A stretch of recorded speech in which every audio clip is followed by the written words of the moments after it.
This is a bushingfix.com installation video for the IM2 kit.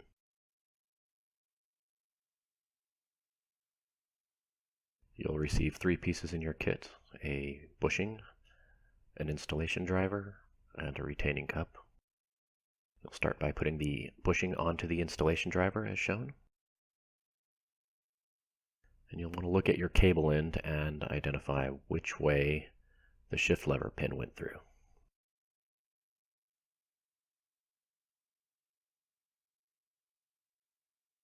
And you'll want to place the bushing and installer in the same direction.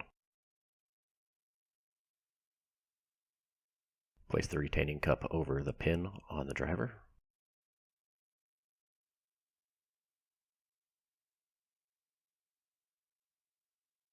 And take some pliers and squeeze it a few times to drive the bushing into the cable end.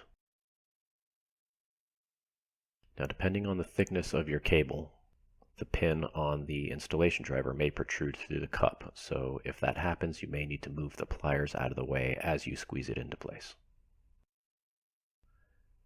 Remove the cup and the installation driver. Check the installation, that it's all the way in place, and put your cable and your new bushing back on the shift lever.